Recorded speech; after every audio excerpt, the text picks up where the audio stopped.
The best GM electric vehicle is actually a Honda.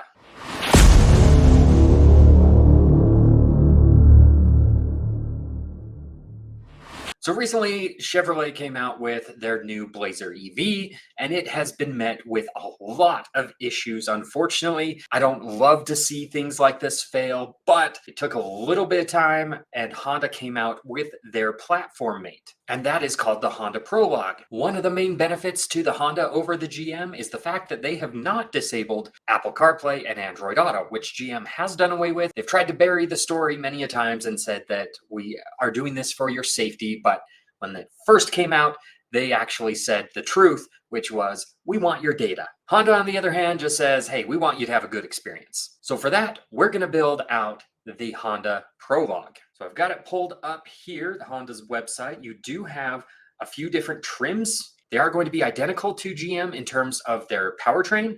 So it is available in front-wheel drive or all-wheel drive. The front-wheel drive model is 212 miles and 296 miles of range, whereas the all-wheel drive dual motors offers 288 horsepower and 273 miles of range. So not awful, not terrible, not great, kind of middle of the road in terms of power and in terms of range. So we have to pick it out which model we want. All-wheel drive is available in all of them, the EX, the Touring, and the Elite. I think you'll see most people in this Touring range.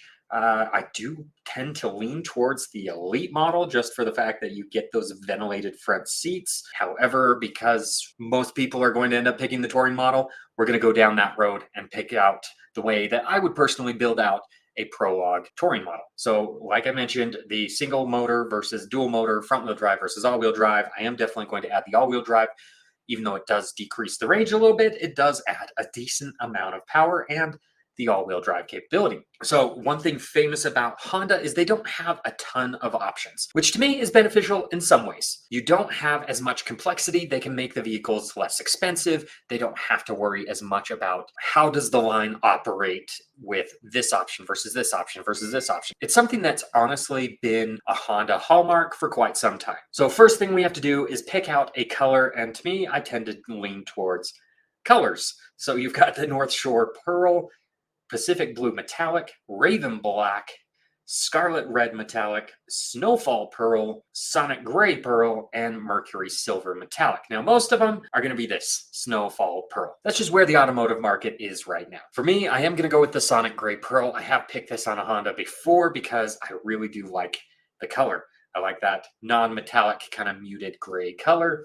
So we're going to go ahead and pick that. And then our options are either black leather or gray leather. And for me, I'm going gray because it's going to be cooler in the summer. And I do like kind of that two-tone look. A little bit of black trim, a little bit of gray trim. Next up, we can pick wheels. You can get these standard 19-inch alloy wheels, or you can get these gloss black alloy wheels, which I'm going to stay far away from because they look more kind of off-road-esque. However, this is not an off-road vehicle, so we're definitely going to stay away from that. Plus, it's $1,900. I could get a decent set of wheels for $1,900 that I would like a lot more. Now, granted, we're already at $55,155. That's a decent amount when the Touring model is only going to be about $2,000 more and comes standard with the all-wheel drive. Like I said, we're going for kind of middle of the road. This is what most people are going to pick. On the interior here, I'll do a quick pan around. So the gray interior obviously isn't completely gray. It's more like a gray-black combo, but I do like the two-tone look, so I will definitely keep that. Now, the packages are going to be charging packages, so it looks like they will offer a home charging station and install credit, or you can do a portable charging bundle. Obviously, the home charging is going to be a lot more range in a quicker fashion, so I'd probably stick with the home charging bundle. Fortunately for me, I do have 240 in the garage already, so it should be a plug-and-play type situation. Next up, we have just the accessory packages, which really there's not much to it. Cargo trays, floor mats, things like that, all things that I could get at a later date and time, skipping right over those. For flexibility purposes, definitely going to add the crossbars, although I don't love how tall they are. They go up quite a bit. That is going to cause a lot of drag if you put a roof box or roof basket or something up there. Obviously not ideal. Now, this is interesting. This mid-door trim, it's meant to protect your doors, but wow, that thing is ugly. I mean, I'm sorry, but who thought of that? We are definitely not going to have that on there. Usually it's just this tiny little piece across the doors, but forget that. We are going to add the door edge film as well as the door handle trim. Those are going to be nice to have. One thing that I hate that Honda does, and they do this on all their vehicles, this is honestly its own rant. You can get the black badging separately, and I've seen this on several cars. You can have the all-wheel drive emblem in black, but all the rest of your emblems are chrome.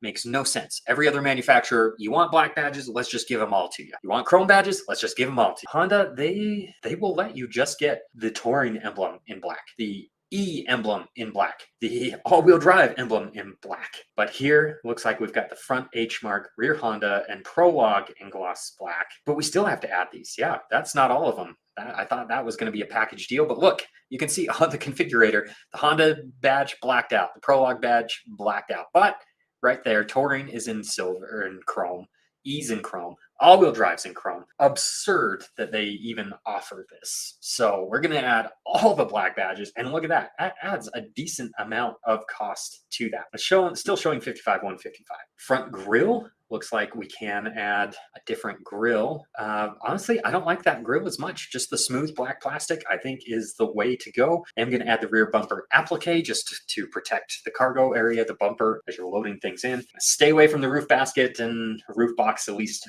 for now. I am intrigued on the towing, though. So we are going to add the tow hitch and harness, and you do have to add the lower trim to fit that in there. Totally fine. I get that. And then you can add the rear passenger shades, but those are just kind of a clip-in, not very easy to utilize. So we're going to skip right over that. And that takes us to our summary. So there we go, $56,550. So we're still underneath the price of a Touring model, but those gloss black emblems add a couple $100 right there. Honestly, I'd probably just do the H mark in black and then just debadge the rest of it. I think that might be the smart move there, save, $200. But it does come with the charging station at home. You have the all-wheel drive Touring model, 288 horsepower, 273 miles of range, for a total of $56,550. Do you think that's a good deal?